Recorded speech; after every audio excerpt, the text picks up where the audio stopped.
Hello and welcome to another Impressions video from Blind Run Gaming. Today we're going to talk about Gat Out of Hell, which is the new standalone expansion for the Saints Row 4 series. It was released on January 20th, 2015 for PC, Xbox One, Xbox 360, PlayStation 4, and PlayStation 3.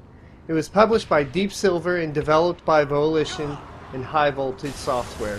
It received an 8 out of 10 on Destructoid, a 2.5 out of 5 on Games Radar, and a 6 out of 10 on Eurogamer. But what do I think? Stick around to find out.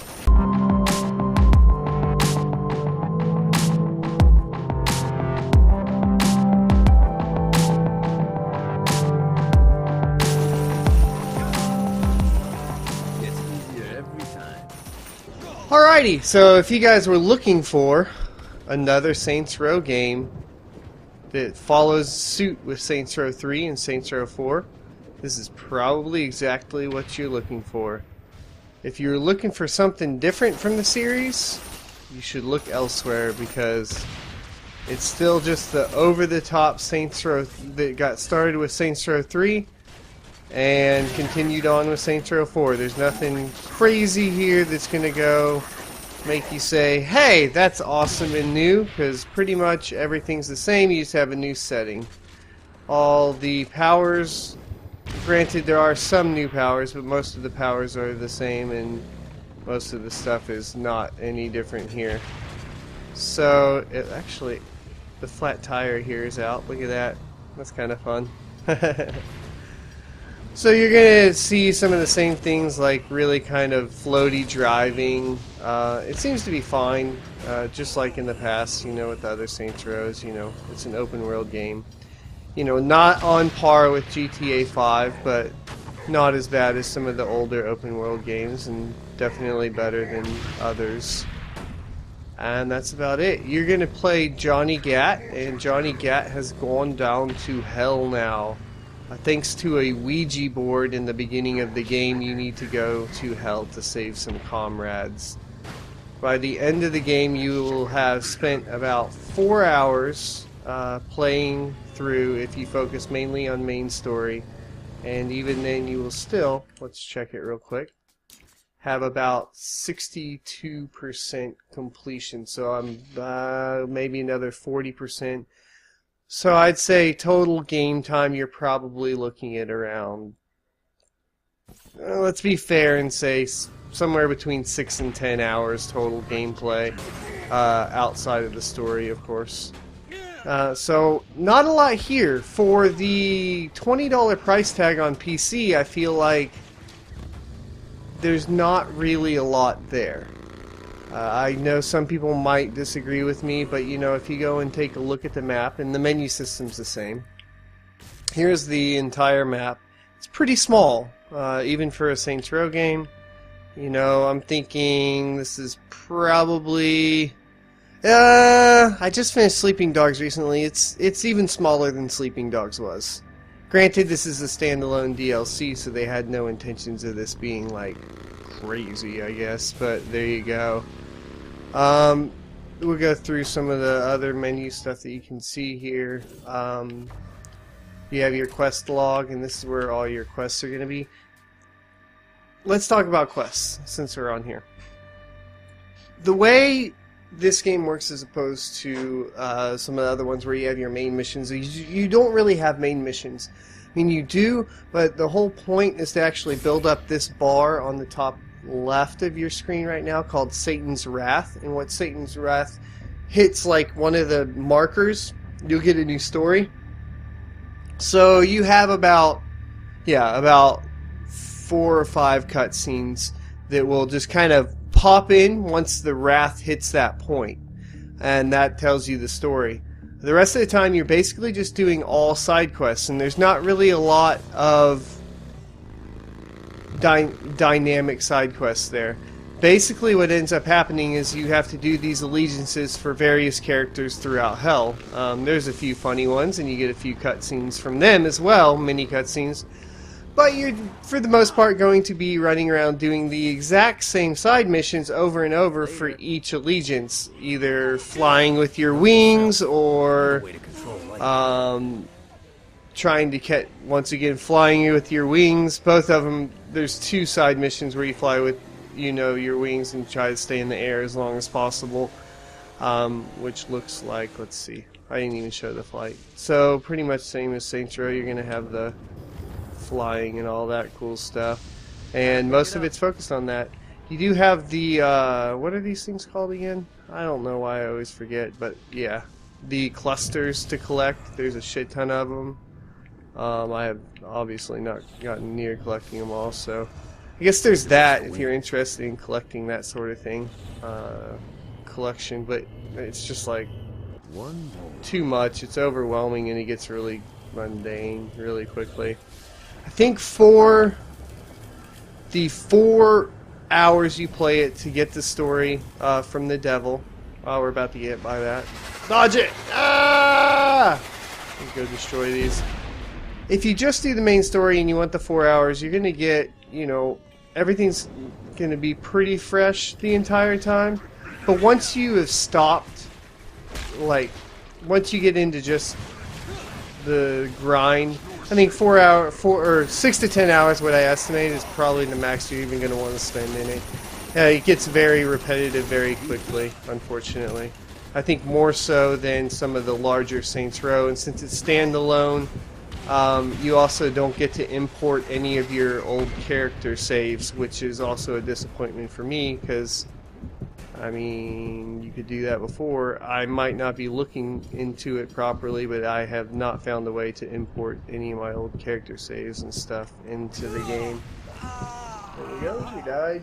Fantastic. So, let's see. Let's talk about performance.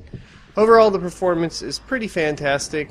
I seem to stay right around that 60 FPS the entire time. Now, the FPS counter that is up there in the top right for you guys is the new Steam one that's in beta, and it doesn't seem to be very accurate, so don't pay attention to that. I did benchmark this outside of also recording, and you were looking at a solid 60 FPS the entire time. Now, it is locked at 60 FPS. You're not going to get anything more than 60. Which is also why I say don't pay attention to that, because it for some reason says I hit 80 every once in a while. That is just not true. It doesn't happen. You're at 60 locked the entire time. I'm not sure if you could do some config file mess around and fix that and unlock the frame rate even more, but that's about it. I don't seem to have any hitching while driving. I would hope not. This engine's been running, Saints Row 4 and a couple other games for years now, I guess, at this point. They're the Saints Row 4 DLC, not other games, I'm sorry. This whole process should be pretty easy for them to nail down, and it looks like they have. Which is why, maybe allowing us people with, higher end systems to unlock the frame rate even more would have been kinda nice. There's some fan service for PC, especially because the PC version apparently, from what I gathered on everybody else, released earlier than the console versions, which is also very odd to me. I'm not sure why they did that, but from what I could tell, it looked like... Oh crap, I didn't have anything equipped.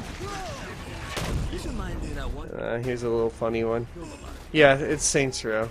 Get these funny things all over the place. Picked up this chair gun. So, entertaining at least. Blow shit up. Back to performance though. Yeah, it would have been nice if they at least, since it's such a tried and true system that they got going on with the engine and everything. I don't see why they wouldn't let you, especially since it appears that they pandered towards the PC market on this standalone for some odd reason. I'm not sure. So let's talk about settings. Well, if you guys want to, real quick, you got the map, we already did that, we already did the quest log. You get your arcane powers, same as Saints Row 4, except you get this summons thing. I think the summons is a little different, and some of the auras are a little different. Just named differently. There's no real gameplay change there. And all your upgrades are all there, like I said, and your stat system. in your audio tomes, which I don't think I have. Like, I think I have a couple, but not very many. Bum, bum, bum, bum. Okay, so let's talk about options. So we'll go to the options menu here. Under controls, I played with a gamepad. I feel like this game always plays best with a gamepad, but that's up to you. If you want, you have you can rebind your mouse and keyboard. Everything's rebindable, so check that out. Pretty slick. And you can check out your controller schemes, but of course you only have well, let's see. How did you switch them? Oh, I guess you can't switch them. Never mind. I thought you could change the themes, but it doesn't look like you can even do that. So no rebindable controller. Keep that in mind. And let's move on. Move on. Out of controls. Let's talk about audio. In audio, you do have, yes, an overall volume and separate sliders. Perfect. We're good to go. Very happy with that. Yes. Nothing wrong there. Let's talk about display. This is where you're going to see some of the FPS lock here. You have your resolutions, and I believe, yeah, you can do borderless windowed, full screen, and windowed. So props there. We got a borderless windowed option. Your VSync, on or off. Of course, I don't run the Dolph. And all of your separate settings here under the custom, which you have the AA, your anti-aliasing, which is going to give you the 2 times MSAA, the 4 and 8 times as well. MSAA. You have your filter mode, which is your anisotropic filtering at 2, 4, 8, 16, trilinear, and that's all. Then you have your scene detail, which can be pretty much just goes low, medium, high, lighting detail, low, medium, high, shadow detail, low, medium, high, reflections, low, medium, high, low, medium, high, low, medium, high. Say that 5 times. And post-processing detail, low, medium, high. Ambient occlusion, low, medium, high, and your brightness. Not a ton of settings here, and nothing to really talk about. I don't know. It's sad. It's a sad deal. It's a sad deal. Your gameplay has your difficulty on normal, hardcore, casual. Of course, you can change that on the fly, which is pretty nice. And show subtitles on or off. Minimap, rotational or static.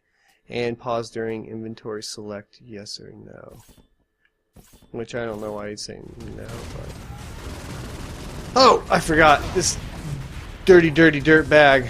So, is this game worth buying? At $20, I'm going to go ahead and say no. With the Steam sales and stuff like that, if you don't already have both Saints Row 3 and Saints Row 4, then it's a definite no. I would get Saints Row 3 for $20, you know, as opposed to this. I think even if you're on console used, you could probably pick it up for $20. If you're a huge Saints Row fan, you already have them all, and you just can't wait to check it out, and you've gone through 100% completion on 3 and 4, go for it. You're not going to find anything here other than probably what you already expect and already enjoy. If you're tired of the series, you probably don't want to check it out. If you are on PC, the port seems fine. Locked at 60 FPS is the only complaint. Other than that, I think we're good to go. Thanks for watching, guys. Let me know in the comments if this is a game you're going to pick up or if you're going to wait for something else. And let me know what you think about the game. Thanks for watching. We'll see you guys next time.